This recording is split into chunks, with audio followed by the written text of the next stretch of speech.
जुदाई के आंसू प्रेम कहानी भाग 1। बसंतपुर गांव में पायल नाम की एक लड़की रहती थी। पायल अत्यंत सुंदर दिखती थी और स्वभाव भी बहुत अच्छा था, इसीलिए सभी उससे बात करना पसंद करते थे। पायल बाहर से जितनी खूबसूरत थी, अंदर से उतनी ही अच्छी थी। पायल बहुत ही सज्जन और संस्कारी थी। वह बड़ों का बहुत सम्मान करती थी और सबसे प्यार से बात करती थी। गांव में हर कोई उसका दीवाना था, लेकिन पायल एक ऐसा दिल चाहती थी जो उसके बाहरी सौंदर्य से नहीं बल्कि उसके आंतरिक सौंदर्य से प्रभावित हो।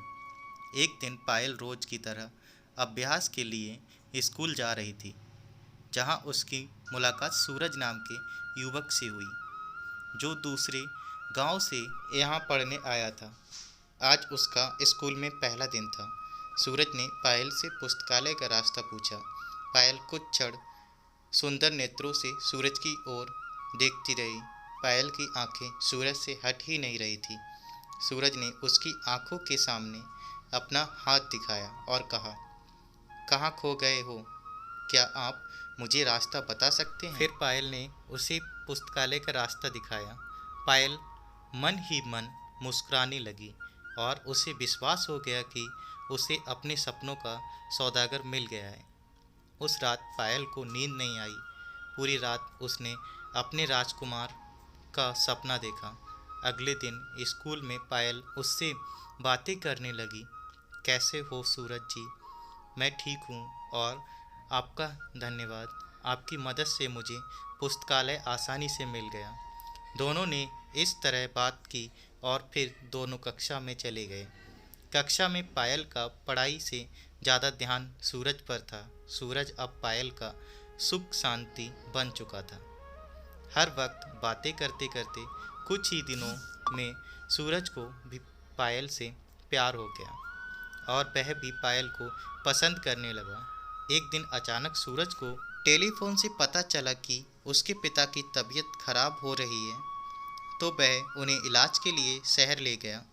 पिता की हालत बहुत गंभीर थी, इसीलिए अब उनके और उनकी माँ के लिए भगवान ही एकमात्र सहारा थे। सूरज और उसकी माँ भगवान से प्रार्थना करने लगी। आखिरकार ऑपरेशन सफल रहा और सूरज के पिता ठीक होने लगे।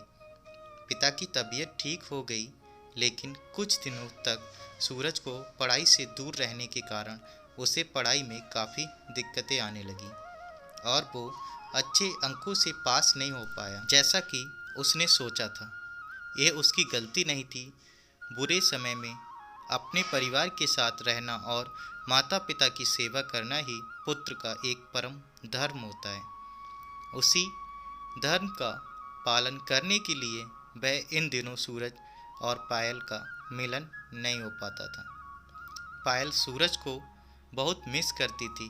पायल रात दिन खूब रोती और अपने प्रेम को याद करती। जब वह सूरज से मिली तो उसके जीवन में जान आ गई। सूरज से मिलकर उसे बहुत खुशी हुई। सूरज ने उसे सारी बात बताई। फिर कुछ बात करके दोनों एक दूसरे से अलग हो गए। पायल और सूरज को शायद नहीं पता था कि ये उनकी आखिरी मुलाकात होगी। इसके बाद हम मिलेंगे या नहीं, ये तो भगवान ही जानता था। कुछ दिन बाद में सूरज के पिता की तबीयत फिर से बिगड़ जाती है और सूरज अपने पिता को इलाज के लिए शहर ले जाता है। कुछ दिनों तक इलाज चला, जिसके बाद उनके पिता फिर से स्वस्थ हो गए। पिता के ठीक होने के बाद सूरज ने फिर से स्कूल जाना शुरू किया। स्कूल जाने के बाद सबसे पहले पायल से मिलना चाहता था सूरज, लेकिन उससे मुलाकात नहीं हो पाई। उसने इधर उधर काफ़ी खोजबीन की, लेकिन पायल का कहीं पता नहीं चला। सूरज जब पायल के घर पहुंचा तो उसने दरवाज़ा बाहर से बंद पाया, मानो सूरज की सांसें थम सी गई थी। उसे पायल की बहुत चिंता होने लगी और वह उसे बहुत याद करने लगा। साथियों, अगर आप जानना चाहते हो कि पायल के साथ क्या हुआ तो कहानी का भाग 2 देखें। यदि आप चैनल पर पहली बार हो तो चैनल को सब्सक्राइब करें, वीडियो को लाइक करें। Thanks for watching.